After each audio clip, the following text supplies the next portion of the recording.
જો આજે ભગવાન તમને માત્ર એક પ્રશ્ન પૂછે કે તારી પાસે શું છે જે મૃત્યુ પછી પણ તારું રહેશે, તો શું જવાબ આપશો? તમારું ઘર, સંપત્તિ, નામ, પદવી, ડિગ્રી કે પછી અહંકાર? સત્ય તો એ છે કે આપણે ખાલી હાથે આવ્યા હતા અને ખાલી હાથે જવાના છે. તો પછી શેનું અભિમાન? આજે આપણે પ્રમુખ સ્વામી મહારાજના જીવનમાંથી શીખીશું કે અહંકાર કેવી રીતે સંબંધો તોડી નાખે છે અને નમ્રતા કેવી રીતે ભગવાનને પણ વશ કરી લે છે. તો આ વિડીયોને અંત સુધી જરૂરથી જુઓ, કારણ કે કદાચ આજે તમારા જીવનનો સૌથી મોટો અહંકાર તૂટી જશે. દરેક હરિભક્તોને પ્રેમ ભર્યા જય શ્રી સ્વામિનારાયણ, જય શ્રી કૃષ્ણ. પરમ પૂજ્ય એવા મહાન સ્વામી મહારાજનો જય. જો આજે ભગવાન તમારી સામે ઊભા રહીને માત્ર એક સવાલ પૂછે, તું આ દુનિયામાં શું લઈને આવ્યો હતો અને શું લઈને જવાનો છો, શું જવાબ આપશો? કહેશો કે મારી પાસે મોટો બંગલો છે, મારી પાસે કરોડોની સંપત્તિ છે, મારી પાસે મોટી ડિગ્રી છે, મારું નામ છે, મારી પ્રતિષ્ઠા છે, મારી પદવી છે? પણ હરિભક્તો, આમાંથી એક પણ વસ્તુ તમારી સાથે જવાની નથી. અંતે તો આ શરીર પણ આપણું રહેવાનું નથી. આજે આપણે જમીન ઉપર ચાલી રહ્યા છીએ ને, ત્યાં હજારો ને લાખો ને કરોડ લોકો પહેલા જીવી ગયા છે. રાજા પણ આવ્યા, ગરીબ પણ આવ્યા, વિદ્વાન પણ આવ્યા ને શક્તિશાળી પણ આવ્યા. આજે બધા ક્યાં છે? બધા સમયના પ્રવાહમાં વિલીન થઈ ગયા. તો પછી પ્રશ્ન થાય છે કે આપણે અહંકાર શેનો કરીએ છીએ? ભગવાન શ્રી કૃષ્ણ અને દાનવીર કર્ણનો એક પ્રસંગ આપણને આ સત્ય સમજાવશે કે જ્યારે કર્ણ અંતિમ સમય નજીક આવ્યો ત્યારે તેને ભગવાન શ્રી કૃષ્ણ પાસે એક અનોખું વરદાન માંગ્યું. પ્રભુ, મારો અંતિમ સંસ્કાર એવી જગ્યાએ કરજો કે જ્યાં આજ સુધી કોઈનો અંતિમ સંસ્કાર ન થયો હોય. ભગવાન શ્રી કૃષ્ણ સમગ્ર પૃથ્વી શોધી, પરંતુ એવી કોઈ જગ્યા જ મળી જ નહીં. કારણ કે જ્યાં જુઓ ત્યાં કોઈને કોઈ ક્યારેક તો જીવ્યું હતું ને મર્યું હતું, દફનાયું હતું, અગ્નિદાહ પામ્યું હતું. આ પ્રસંગ આપણને એક જ વાત શીખવે છે, આ પૃથ્વી પર કોઈ કાયમી નથી. જે આજે પોતાનું કહે છે કાલે બીજાનું બની જાય છે. જે આજે ગર્વથી ચાલે છે કાલે ધૂળમાં મળી જાય છે. તો પછી આપણે શેનું અભિમાન કરીએ છીએ? પૈસાનું, રૂપનું, જ્ઞાનનું, પદનું કે પછી પોતાનું હુંનું? હરિભક્તો, અહંકાર એવી આગ છે જે સૌથી પહેલા પોતાના સુખને જ બાળી નાખે છે, અને નમ્રતા એવું ફૂલ છે જેની સુગંધ ભગવાન સુધી પહોંચે છે. પ્રમુખ સ્વામી મહારાજનું સમગ્ર જીવન આ જ સંદેશ આપે છે. તેમણે લાખો લોકોના જીવનમાં પરિવર્તન લાવ્યું, વિશ્વભરમાં હજારો મંદિર બંધાવ્યા, લાખો લોકોને વ્યસનમુક્ત બન્યા, અસંખ્ય પરિવારોમાં શાંતિ આવી. પરંતુ ક્યારે એમને એવું કહ્યું નહીં કે આ બધું મેં કર્યું. તેમના દરેક શબ્દમાં માત્ર એક જ ભાવ હતો, બધું ભગવાન કરે છે, હું તો માત્ર નિમિત્ત છું. આ જ વિચાર સામાન્ય નથી, આ જ સાચી આધ્યાત્મિકતા છે, આ જ સાચી ભક્તિ છે, અને આ જ અહંકારને ઓગળવાનો સૌથી સરળ રસ્તો છે. હરિભક્તો, આજે આપણે સૌ પોતાના હૃદય ઉપર હાથ મૂકીને એક પ્રશ્ન પૂછવાનો છે, શું હું ભગવાનનો દાસ બનીને જીવું છું? મારા અહંકારનો ગુલામ બની ગયો છું? આ પ્રશ્નનો સાચો જવાબ આપણી જીવનની દિશા બદલી શકે છે. જો હું તમને પૂછું કે દુનિયામાં સૌથી ભારે વસ્તુ કઈ? લોખંડ, પર્વત, દરિયો? ના, સૌથી ભારે વસ્તુ છે અહંકાર. કારણ કે પર્વતને તો મશીન ખસેડી શકે છે, પરંતુ અહંકારને તો દુનિયાની કોઈ શક્તિ ખસેડી શકતી નથી. જ્યાં સુધી માણસ પોતે નમવાનું ન શીખે. વિચાર કરો, ઘણા પરિવારો કેમ તૂટી જાય છે? ભાઈ ભાઈથી કેમ અલગ થઈ જાય છે? પતિ પત્ની વચ્ચે અંતર કેમ વધી જાય છે? મિત્રો વર્ષો સુધી વાત કેમ નથી કરતા? મોટા ભાગે કારણ એક જ હોય છે, હું પહેલા માફી કેમ માંગુ? આ એક વાક્ય કેટલાય સંબંધો તોડી નાખે છે. પ્રમુખ સ્વામી મહારાજનું જીવન આપણને આ જગ્યાએ સાચો માર્ગ બતાવે છે. એક વખત પ્રમુખ સ્વામી મહારાજ સભામાં બિરાજમાન હતા. એક નાનકડો બાળક ખૂબ સુંદર રીતે પ્રવચન કરી રહ્યો હતો. તે બાળક માટે સૌથી મોટો આનંદ એ જ હતો કે પ્રમુખ સ્વામી મહારાજ તેનું પ્રવચન ધ્યાનથી સાંભળી રહ્યા હતા. એ દરમિયાન એક સંત ખૂબ જરૂરી કાર્ય હતું. તેઓ થોડોક ક્ષણ માટે પ્રમુખ સ્વામી મહારાજ પાસે આવ્યા અને જરૂરી વાત પૂછવા લાગ્યા.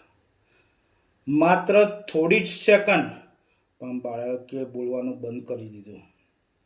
પ્રમુખ સ્વામી મહારાજે પ્રેમથી પૂછ્યું, બેટા કેમ અટકી ગયો? બાળકે ખૂબ નિર્દોષતાથી કહ્યું, હું તો બોલું તો ખરો, પણ તમે સાંભળતા નથી, તો હું કોના માટે બોલું? વિચાર કરો, આવા સામાન્ય કોઈ સામાન્ય માણસ શું કરે? કદાચ કહે, બેસી જા, તને સમજ નથી. પરંતુ પ્રમુખ સ્વામી મહારાજે એવું કર્યું નહીં. તેમની આખી સભાની સામે તે નાનકડા બાળક પાસે હાથ જોડીને કહ્યું, માફ કરજે, મારી ભૂલ થઈ ગઈ. હવે હું ધ્યાનથી સાંભળીશ, તું ફરીથી શરૂ કર. હરિભક્તો, આ છે સાચી મહાનતા. જે માણસે લાખો લોકોના ગુરુ હોય, વિશ્વભરમાં જેમનું નામ ગુંજતું હોય, એવા મહાન સંત જો એક બાળક પાસે માફી માંગી શકે, તો આપણે આપણા માતા પિતા, ભાઈ બહેન, જીવનસાથી, મિત્ર, સગા પાસે માફી કેમ ના માંગી શકીએ? એક સોરી બોલવામાં માણસ નાનો નથી થતો, પરંતુ અહંકારને કારણે સોરી ન બોલનાર અંદરથી જરૂર નાનો થઈ જાય છે. યાદ રાખજો, માફી માંગવાથી માન ઘટતું નથી, માન વધે છે. સંબંધો જીવવો હોય તો ક્યારેય દલીલ હારવી પડે છે. અહંકાર કહે છે, હું સાચો છું. પ્રેમ કહે છે, સંબંધો સાચા એ વધારે જરૂરી છે. આજે ઘણા લોકો પાસે મોટા બંગલા છે, મોંઘી કાર છે, સંપત્તિ છે, પણ ઘરમાં શાંતિ નથી. કારણ શું છે? ઘરમાં અહંકાર રહે છે, પ્રેમ નહીં. યાદ રાખજો, એસી ઠંડક આપી શકે, પરંતુ મનની શાંતિ નથી આપી શકતું. મોંઘો સોફો આરામ આપી શકે, પરંતુ સંબંધોમાં ઉષ્મા નથી આપી શકતા. પૈસા સુવિધા ખરીદી શકે, પણ પ્રેમ ક્યારેય ખરીદી શકતો નથી. સાચું સુખ ત્યાં જ આવે છે જ્યાં નમ્રતા હોય, ક્ષમા હોય અને ભગવાનનો મહિમા હોય. તો આજથી એક સંકલ્પ કરીએ, જો કોઈ સંબંધ માત્ર આપણા અહંકારના કારણે દૂર થઈ ગયો હોય તો આજે પહેલ આપણે જ કરીએ. એક ફોન કરીને, એક સંદેશ મોકલીએ, અથવા માત્ર એટલું કહી દઈએ, મારી ભૂલ થઈ ગઈ, મને માફ કરજો. વિશ્વાસ રાખજો, આ 5 શબ્દો કદાચ વર્ષો બંધ થયેલા સંબંધોના દરવાજા ફરી ખોલી દેશે. અને જ્યાં સંબંધો જીવતા હોય છે, ત્યાં જ સાચું સુખ વસે છે. જીવનમાં સૌથી મોટો શત્રુ કોઈ બીજા નથી. સૌથી મોટો શત્રુ આપણું અને હું છું. જ્યાં સુધી હું જીવિત છે, ત્યાં સુધી ભગવાનનો અનુભવ થવો મુશ્કેલ છે. અને જ્યાં હું ઓગળી જાય છે, ત્યાં ભક્તોનો સાચો માર્ગ શરૂ થાય છે. તમે નામ સાંભળ્યું હશે, ડૉક્ટર એપીજે અબ્દુલ કલામ, જે આ મહાન વૈજ્ઞાનિક અને ભારતના રાષ્ટ્રપતિ પ્રમુખ સ્વામી મહારાજથી એટલા પ્રભાવિત કેમ થયા? કારણ કે તેમણે પ્રમુખ સ્વામી મહારાજમાં એવી નિર્મળતા જોઈ કે જે દુનિયામાં દુર્લભ છે. ડૉક્ટર કલામે એક સુંદર વાત કહી, પ્રમુખ સ્વામી મહારાજે મને એક જ વાત શીખવી, રિમૂવ મી, એટલે કે હું દૂર કરો. વિચાર કરો, એક મહાવૈજ્ઞાનિક પણ જો એક સંત પાસે સૌથી મોટી શીખ મળી હોય તો કેટલી અમૂલ્ય હશે. હરિભક્તો, અહંકાર ક્યારે એકલો આવતો નથી, તેની સાથે આવે છે મેં કર્યું, મારા વગર કંઈ ચાલતું નથી, મારા જેટલું કોઈ જાણતું નથી, હું જ સાચો છું. અને આ ચાર વિચારો માણસને ભગવાનથી દૂર લઈ જાય છે. પ્રમુખ સ્વામી મહારાજે લાખો લોકોને મળતા, લોકો તેમની પ્રશંસા કરતા, ભવ્ય મંદિરો બનતા, વિશ્વભરમાં સેવા કાર્ય થતું, પરંતુ તેમના મુખેથી એક જ ભાવ સાંભળવા મળતો, બધું ભગવાન કરે છે, હું તો માત્ર નિમિત્ત છું. આવો વિચાર આવે તો અહંકાર ટકે જ નહીં. એક અધિકારી એક વખત પૂછ્યું, સ્વામીજી, આટલું વિરાટ કાર્ય થયું છે, તમને ક્યારે એવું નથી લાગતું કે મેં આ બધું કર્યું? પ્રમુખ સ્વામી મહારાજે બહુ સરળ જવાબ આપ્યો. તેમને કહ્યું, વાંસળી પોતે વાગે છે? વાયોલિન પોતે સંગીત વગાડે છે? ના, કોઈ વગાડનાર હોય ત્યારે જ સંગીત નીકળે. એમ પણ ભગવાનના હાથનું માત્ર એક જ સાધન છે, વગાડનાર તો ભગવાન છે. હરિભક્તો, આ એક વાક્ય જીવન બદલી શકે છે. વિચાર કરો, તમારી બુદ્ધિ કોણે આપી? તમારું શરીર કોણે આપ્યું? તમારો શ્વાસ કોણ ચલાવે છે? તમારું હૃદય કોણ ધબકાવે છે? સવારે આંખ કોણ ખોલાવે છે? જો ભગવાન એક ક્ષણ માટે પોતાની કૃપા પાછી ખેંચી લે તો આપણે કંઈ કરી શકીએ? ના. તો પછી ગર્વ શેનો? કોઈ પોતાના રૂપમાં ગર્વ કરે છે, પણ એ રૂપ પણ ભગવાનની ભેટ છે. કોઈ બુદ્ધિમાં ગર્વ કરે છે, પણ બુદ્ધિ પણ ભગવાનની ભેટ છે. કોઈ ધનનો ગર્વ કરે છે, પણ ધન કમાવાની શક્તિ પણ ભગવાને જ આપી છે. ભગવદ્ ગીતામાં ભગવાન શ્રી કૃષ્ણ કહે છે, કર્મ કરવાનો અધિકાર તારો છે, પરંતુ ફળ આપવાનું કામ મારું છે. વિદ્યાર્થીઓને જુઓ, બે વિદ્યાર્થી સમાન મહેનત કરે છે. એક પ્રથમ આવે છે, બીજો સફળતા મળતી નથી. મહેનત તો બંનેએ કરી, પરંતુ અંતિમ ફળ કોના હાથમાં છે? ભગવાનના. આ જ સમજણ આવે પછી જ ફરિયાદ ઓછી થાય છે અને કૃતજ્ઞતા વધી જાય છે. હરિભક્તો, જ્યારે સફળતા મળે ત્યારે કહો, ભગવાનની કૃપા છે. જ્યારે મુશ્કેલી આવે ત્યારે કહો, ભગવાન કંઈક સારું શીખવી રહ્યા છે. અને જ્યારે અહંકાર આવે ત્યારે પોતાને યાદ અપાવો, હું નહીં, ભગવાન. યાદ રાખજો, જે વૃક્ષ ફળથી ભરાઈ જાય છે તે વધુ નમે છે, અને જે માણસ ગુણોથી ભરાઈ જાય છે ને તે પણ વધુ નમ્ર બને છે. સાચી મહાનતા ઊંચા દેખાવામાં નથી, પરંતુ નમીને બીજાને ઊંચા ઉઠાવવામાં છે.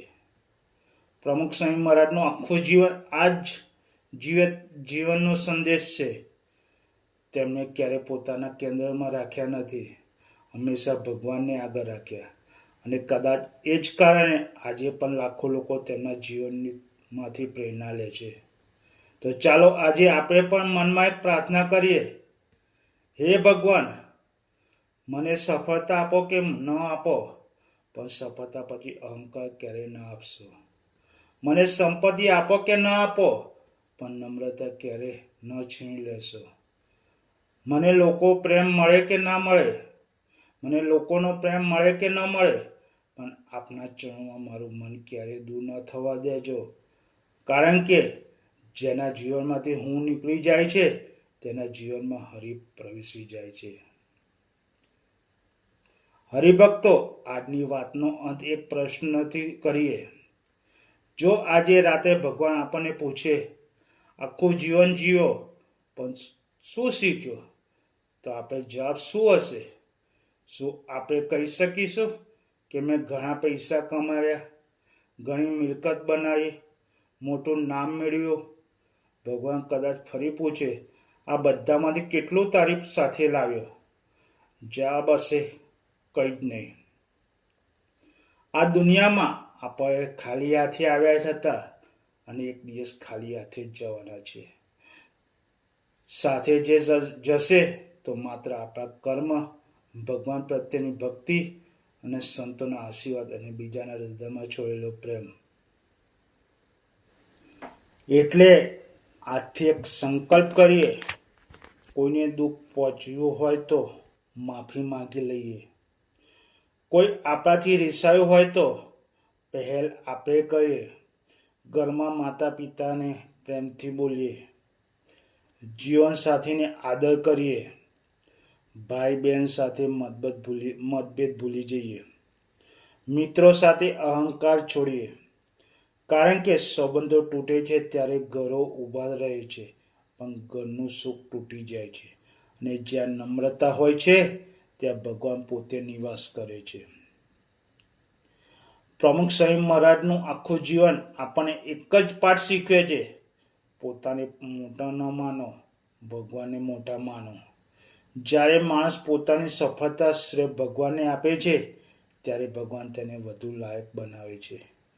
જ્યારે માણસ કહે છે મેં કર્યું ત્યારે અહંકાર વધે છે, પણ જ્યારે કહે છે કે ભગવાને કરાવ્યું ત્યારે ભક્તિ વધે છે.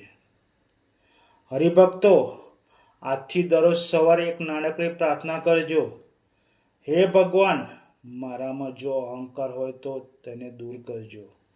મને નમ્રતા આપજો. મને એવી બુદ્ધિ આપજો કે હું દરેકમાં આપના અંશને જોઈ શકું.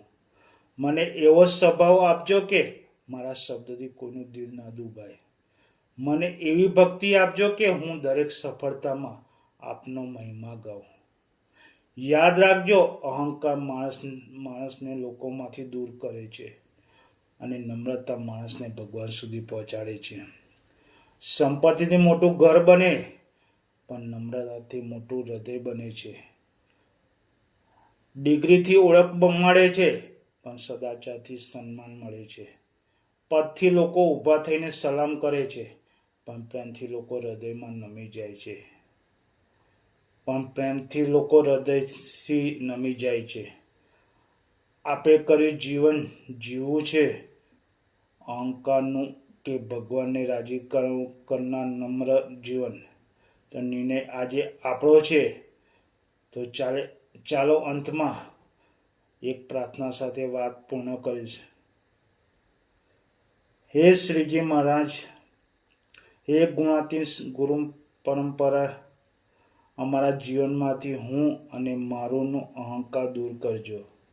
અમને પ્રમુખ સ્વામી મહારાજ નિર્મળતા, ક્ષમાશીલતા અને ભગવાન પ્રત્યેની અડગ ભક્તિ આપજો. અમારા સંબંધોમાં પ્રેમ વધે, અમારા હૃદયમાં સેવા વધે અને અમારા જીવનમાં આપની ઈચ્છા સર્વોપરી રહે. જય શ્રી સ્વામિનારાયણ. મિત્રો, જો આ સંદેશ તમારા હૃદયને સ્પર્શ્યો હોય તો આજે માત્ર વિડીયો જોતા નહીં, આમાંથી એક વાત જીવનમાં ઉતારવાનો સંકલ્પ કરજો.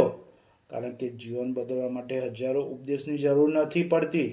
એક સાચી સમજણ, એક સાચો સંકલ્પ જ પૂરતો હોય છે. જય શ્રી સ્વામિનારાયણ. જય શ્રી કૃષ્ણ.